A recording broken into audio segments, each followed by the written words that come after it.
There are some activities in Spider-Man 2 that you can play with both Miles and Peter, but next to gameplay, does it actually matter who you pick? Is there different dialogue? Well, I was curious as well, so let's find out together. And a good place to start are the FNSM missions, as most of these can of course be completed as Peter and Miles. One of my favorites is the Find Grandpa mission, where there is some fun, unique dialogue near the end of it when Grandpa Earl will ask Spidey if they've ever been in love. Peter confidently states that he has been, of course referring to his relationship with MJ, but Miles hesitantly answers maybe. So a neat little detail that sets the characters apart, but unfortunately that's one of the few examples where there is a noteworthy difference. Most dialogue in the FNSM missions is exactly the same for Peter as it is for Miles, or at the very least the lines are very similar and have the exact same meaning. Like the start of the Monster in Queens mission, the one with the Robo-Dog, is pretty much identical for both characters. Their conversation with Howard at the start of his mission is also very similar, so while there are some differences here, most of the dialogue you'll hear is the same for both characters. This is also true for the Marco's Memories side quest, where Peter and Miles' lines are very similar. Like sure, Peter will mention his lawyer friends at the end and Miles mentions Pete's lawyer friends, but there are no unique insights you can gather by playing as one character versus the other. Which is something I kind of expected at the end of the Unidentified Target side quest that leads you to Chameleon's hideout. Let's not forget, Peter has been active as a Spider-Man for almost 10 years at this point, meaning he has history with most of these villains. Some unique comments after exploring Chameleon's apartment from Peter's end would have made sense in my opinion, but yeah, unfortunately that is not the case, as the lines that Miles will say are exactly the same. But there are some activities that do change up the dialogue depending on the character you are playing. One of these are the Hunter bases, where there are different versions of the call you have with Ganke while infiltrating the base. Take a listen to these two clips. Gotta admit,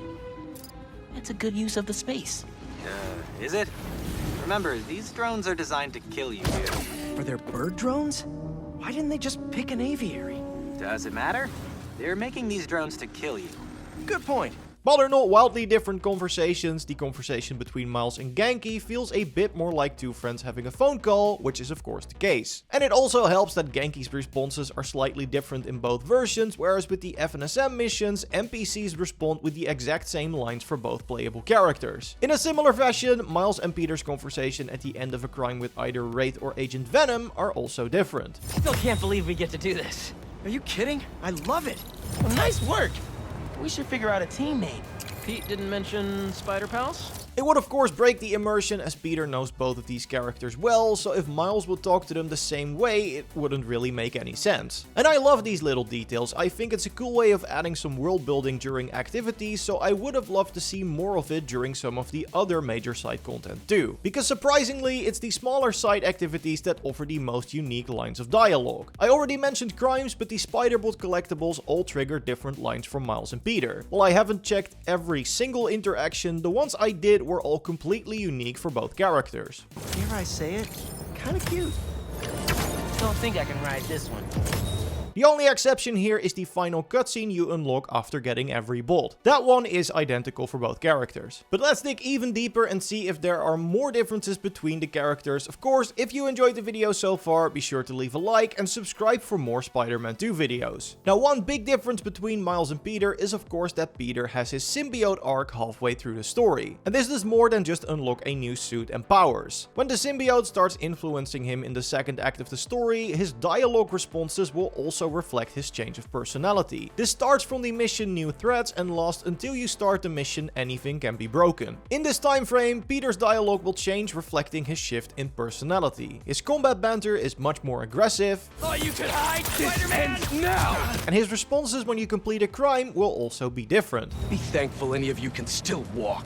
He even has a unique line of dialogue at the Parker's grave, which is over here on the map, that can only be triggered as long as he has the symbiote on him. He is also unable to interact with Jefferson Davis's grave at this stage of the game, and since the Devil's Breath Memorial over here on the map triggers the same dialogue as the grave, it won't work anymore either. And there are of course some gameplay differences, like the Rubik's Cube air trick that only Peter can do. Miles on the other hand has some really cool unique finishing animations with the Family Business, Programmable Matter and Bodega Cat bat suit. And Peter has the unique web wings with the Secret War Civil War suit and the unique black webbing when wearing the black Symbiote and classic black suits. You can even see a difference between the two when using the point zip move, where Peter immediately catches his balance but Miles shuffles and stumbles a bit, which shows that Peter's years of extra experience still give him the edge in some ways. These small touches are nice, but it feels like a missed opportunity that there aren't more differences in missions and interactions depending on your character of choice. It would certainly make replaying the game with a different Spider-Man a lot more interesting. What is cool is that there are some unique interactions in the open world that are only available for one of the two Spider-Man. For Miles, it's performing the Wakandan salute at the Wakandan embassy over here on the map. And for Peter, it's going to the zoo over here on the map to pet a tiger. It only appears there after you've made some progress in the main story, so if it doesn't show up for you, just come back later. And while it can be completed with both characters, the baseball Easter egg also triggers a different line of dialogue depending on which Spidey you're playing as. By touching all 4 bases on the Coney Island baseball field, which you need to do for the home run trophy, you'll trigger unique lines from Peter and Miles.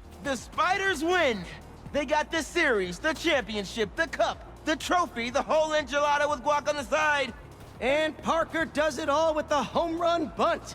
Never in all my years have I seen one man accomplish so much by doing so little.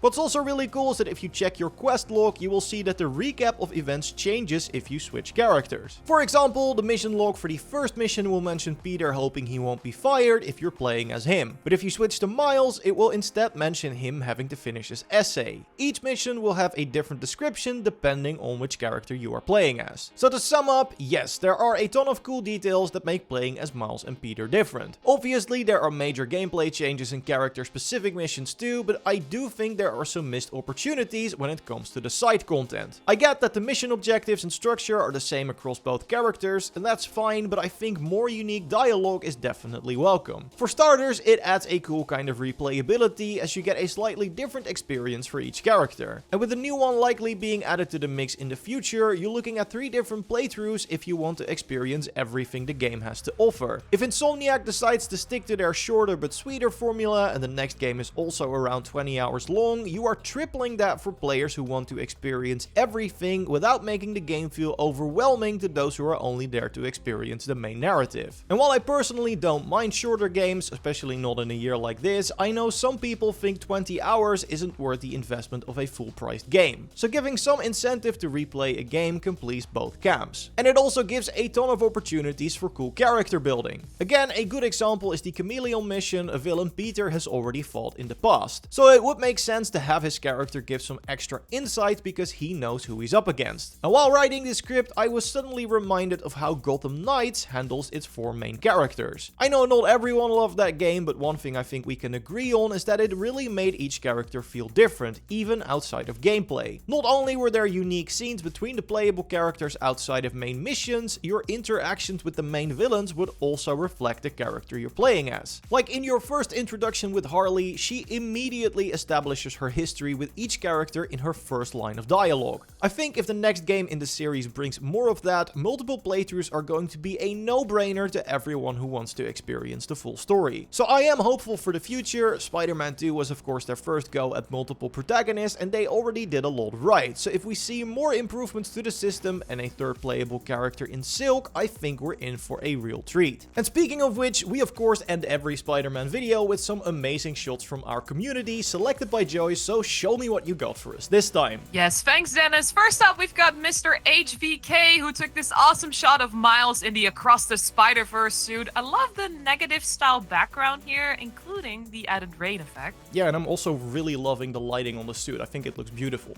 Next up, we've got Teachographer, where Peter decided to chill for a bit on the rooftop reading a book. Wonder what Spidey would be into these days. Creative shot for sure. I hope it's a book on how to keep your job. I think Peter really needs that one. Yeah. But my favorite of the 3 is from Stinky Pole with this stunning phone wallpaper shot of Peter wearing the amazing Spider-Man suit. Love the use of natural lighting here and the sharpness. Incredible picture. Thanks for sharing. Thanks, Joyce. If you want to send in your shots for the next video, you can do that via our Discord, which you can join via the link in the pinned comment. Remember to leave a like if you enjoyed the video, subscribe to not miss the next one, and if you want, you can watch our previous video on some big teases for the next game by clicking on the screen. We will see you in the next one. Goodbye. Goodbye.